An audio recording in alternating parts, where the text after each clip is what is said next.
በኢትዮጵያ የተጻፉ ዶክመንቶችንም ለማንበብ ሞክረው ያለውና በንስር የተደረገ ንስርን አንስርቶች ወይም ንስሮችን በመጠቀም የተደረገ በረራ በተለይ በዚህ በረራ የተጠቀሙት አንዱ ለሶስት ሰዎች ሶስት የጥንት ሰዎችን መጥቀስ ይቻላል ከክርስቶስ ልደት በፊት ያን ጊዜም ያቺ ፈረስ ጽንሳ በአየር ውስጥ እንደሚበረው እንደ ንስሩ ክንፎች ያሉት ወንድ ፈረስን ወለደች አፉም እንደ ንስር ሲሆን ሁለቱ ጆሮዎቹ እግሮቹ እንደ ፈረስ ነው በሁለት ጎኖቹ የሚበርልበት እንደ ንስር ሁለት ክንፎች አሉት ይላል እዚህ ላይ ደግሞ ምናየው ምንድነው ጠቢቡ ሰሎሞን ንስርና ፈረስን አዳቅሎ እንደ ፈረስ አራት እግር ያለው እንደ ንስር ደግሞ ሁለት ክንፎች ያሉት በራሪ ፈረስ ሰራ ነው በቃ ይሄ የሚገርም ነው እዛ ብራናው ላይ ያገኘሁት ነው መጀመሪያ ፈረሱ እንዴት አኮብኩቦ እንደተነሳ ክንፉን ያማታ እንዴት ይዞት ያን አገልጋይ ይዞ እንደወጣ በጣም ሰፊ ነገር ነው የሚጽፈው ረቂቅም ሰማይ ውስጥ ፈለከፈለካት ውስጥ ያየውን ነገር አገልጋዩ ለሰሎሞን ይነግረዋል ከዛ በኋላ ሰሎሞን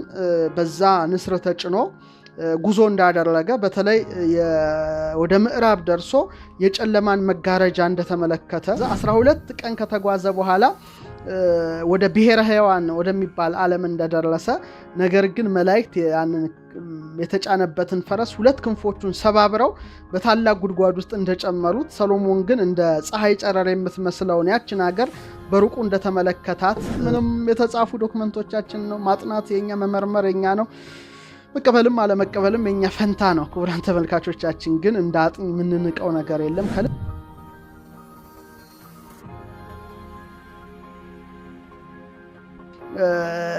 ስለ በረራ ሳነሳ በጣም ከጥንታዊ ዶክመንት ሰነዶች አንፃር በኢትዮጵያ የተጻፉ ዶክመንቶችንም ለማንበብ ሞክረው ያለውና በንስር የተደረገ ንስርን አንስርቶች ወይም ንስሮችን በመጠቀም የተደረገ በረራ አንዱ ነው በተለይ በዚህ በረራ የተጠቀሙት አንዱ ለሶስት ሰዎች ሶስት የጥንት ሰዎችን መጥቀስ ይቻላል ከክርስቶስ ልደት በፊት አንዱ እስክንድርን ሁለተኛው ሰሎሞንን ያደርጉታል ክቡራን ተመልካቾቻችን የግዕዙን ዶክመንት ስክሪናችሁ ላይ መመልከት ትችላላችሁ በተለይ እስክንድር እነዚህን ይሄንን ፈረስና ንስርን አዳቅሎ ወደ ሰማይ ለመብረር ሙከራ እንዳደረገ እንዲህ ይላል ወነበረ አሐዱ ንጉስ ዘስሙ እስክንድር ዘነክሰ ላይ ለሀገር አርማንያ ወሶሪያ ወአንጾኪያ ወቀነያ ውእቱ ንጉስ 40 ማዕዝነ ዓለም ወሐለየ ውእቱ ንጉስ በውስተ ልቡ ወፈተወ ከመይባ ውስተ ገነት ወይንበር ውስቴታ ወቦቱ በውስተ ቤቱ ፈረስ ዘቡ አክናፍ ከማንስልት ወተጽነ ዲበውቱ ፈረስ ዘቡ አክናፍ ከመመላእክት ወከማንስልተ ገነት ወአይረጎ ውእቱ ፈረስ እንዘይሰርር በአክናፊ ውስተ ሰማይ ወረያ ለገነተ ተድላ ውእቱ ንጉስ ወይእቲ እጽብት ለርእይ ወለነጽሮ ወቦአ ውስቴታ ወተፈሰሐ ቀዊሞ በማይከለሃ ወአሰሮ ለፈረሱ ሀበጸ ዘይት ዘሐሎ ማይከለ ጸበለስ ወጸከርካ ውእተ ጊዜ አስተራዩ መልአከ እግዚአብሔር ለውቱ ንጉስ ይላል እንግዲህ ግዕዙ ላይ ቀጥታ ወደ አማርኛ ስንመልሰው በአርመንያ በሶሪያ በአንጾኪያ ሀገር ላይ ነበረ ስሙ መጠሪያ እስክንድር የተባለ አንድ ንጉስ ነበር ይህ ንጉስ አራቱን የዓለም አቅጣጫዎችን ገዛ ይህም ንጉስ ወደ ገነት ውስጥ ይገባ ዘንድ በውስጧ የሚኖር ዘንድ በልብ ውስጥ አሰበ ይላል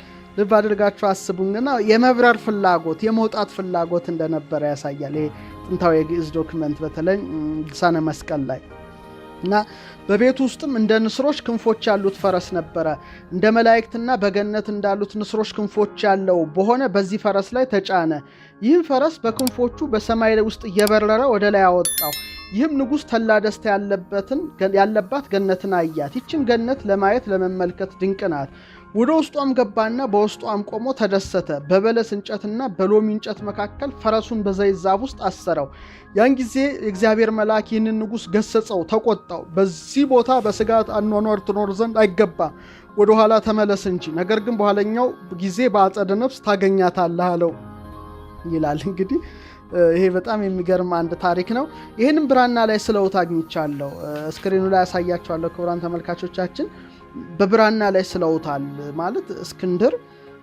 ወደ ገነት ለመግባት ክንፍ ያለው ንስርን ሲጠቀም ይሄ በጣም ራሱ አንድ አስገራሚ ስለ በረራ ሳነብ እንግዲህ ስለ መብረር ይሄ ደግሞ ማሽኖች ሳይሆኑ በራሪ አያዋፍን ወይም አንስርቶችን ተጠቅሞ የመብረር ዘዴ ብዬ ይዤዋለሁ ማለት ነው በራሴ ሌላው ንጉስ ሰሎሞን ነው እሱም ደግሞ የተለያዩ ዓለማትን ንስርና ፈረስን በማዳቀል እንደገባ ከዚህ በፊት ነግሬያቸዋለሁ ስለ እስክንድር በተለይ አንድሮሜዳ ቁጥር 2 መጽሐፍን የግዴታ ልታነቡ ይገባቸዋል በቃ እዛ ላይ በዝርዝር አለ እኔ ግን ባጭሩ ልንገራችሁ።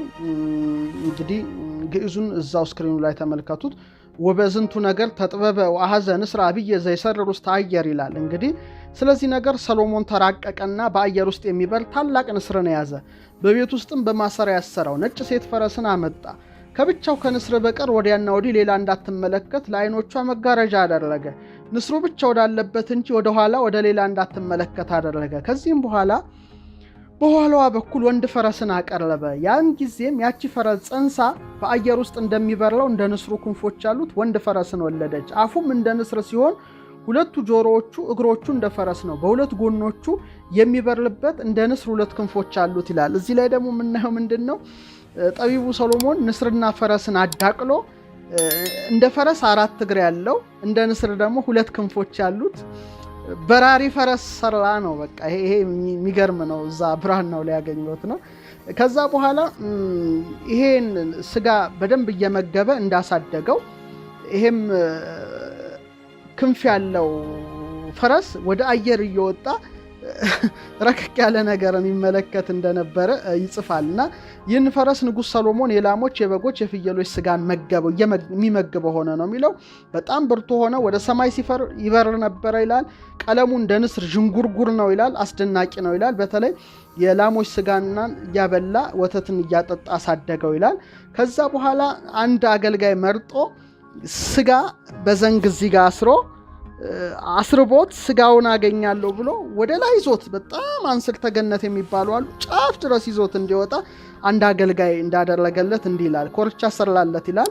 በክንፎቹ በታች በጎኖቹ ላይ ጫነው። ረጅም የላም ስጋ አሰረና በአይኖቹ ፊት እንድትታየው እንጂ ከዘንግ እንዳትወድቅ ያችን ስጋ እንዳዘጋጀ ይናገራል። ከዛ በኋላ በሐብል አሰረው። በፈረሱ ላይም ሐብልን አሰረ። አገልጋዩን አስሮ ወደ ላይኛው ዓለም እንደላከው ይነገራል። ያም አገልጋይ ደግሞ በሰማይ ላይ በጣም ብዙ ምስጢራት እንዳየ ያን ደግሞ ተመልሶ ለሰሎሞን ሊነግረው እንዳለ ነው የሚጽፈው። በተለይ ግን መጀመሪያ ፈረሱ እንዴት አኮብኩቦ እንደተነሳ ክንፉን እያማታ እንዴት ይዞት ያን አገልጋይ ይዞ እንደወጣ በጣም ሰፊ ነገር ነው የሚጽፈው። ከዛ በኋላ በጣም ስለ ረቂቅም ሰማይ ውስጥ ፈለካት ውስጥ ያየውን ነገር አገልጋዩ ለሰሎሞን ይነግረዋል። በተለይ ደግሞ አገልጋዩ ያየውን ነገር ጠቢባኑን ሰብስቦ ሰሎሞን እንደጠየቃቸው እና ይሄ አገልጋይ ሲወጣ ያየው የጨለማ መጋረጃ ምንድነው ብለው ይመልሱታል። በተለይ የጨለማ መጋረጃ የበርባሮስና የሲኦል በር እንደሆነ ያያት በብርሃን የተመላች ዓለም ደግሞ ብሔረ ብፁዓን ወይም ብሔረ ሕያዋን እንደሆነች ይጠቅሱታል። ከዛ በኋላ ሰሎሞን በዛ ንስር ተጭኖ ጉዞ እንዳደረገ በተለይ ወደ ምዕራብ ደርሶ የጨለማን መጋረጃ እንደተመለከተ በጣም በእጅጉ እንደተደነቀ በተለይ ደግሞ ረቀቅ ወዳለው ዓለም ለመግባት 12 ዕለታትን በዛ ክንፍ ባለው ፈረስ እንደተጓዘ 12 ቀን ከተጓዘ በኋላ ወደ ብሔረ ሕያዋን ወደሚባል ዓለም እንደደረሰ ነገር ግን መላእክት ያንን የተጫነበትን ፈረስ 2 ክንፎቹን ሰባብረው በታላቅ ጉድጓድ ውስጥ እንደጨመሩት ሰሎሞን ግን እንደ ፀሐይ ጨረር የምትመስለውን ያችን ሀገር በሩቁ እንደተመለከታት ይጠቅሳል። ነገር ግን መላእክት መልሰው ወደ ዳዊት ከተማ እንዳወረዱት ይጽፋል። ይሄ በጣም አስገራሚ ነው። እንግዲህ ክቡራን ተመልካቾቻችን ይሄ እንግዲህ በአንስርት ውስጥ ወይም በንስሮች የተደረገ ጉዞ ወደሚለው ሳቤ መሄድ እንችላለን። ምንም የተጻፉ ዶክመንቶቻችን ነው ማጥናት የኛ መመርመር የኛ ነው። መቀበልም አለመቀበልም የኛ ፈንታ ነው። ክቡራን ተመልካቾቻችን ግን እንዳጥን የምንንቀው ነገር የለም ከልብ ነገሮችን። ምክንያቱም እያንዳንዱ የተሰሩት ሞዴሎችን ሚጉን በለው ኤርክራፍቱን በለው በሰማይ ካሉ ወፎች ከተለያዩ ቅርጽ ተይዞ እንጂ ሌላ አዲስ ተአምር የመጣ ነገር እንደሌለ ሁላችንም ስለምናቅ ማለት ነው።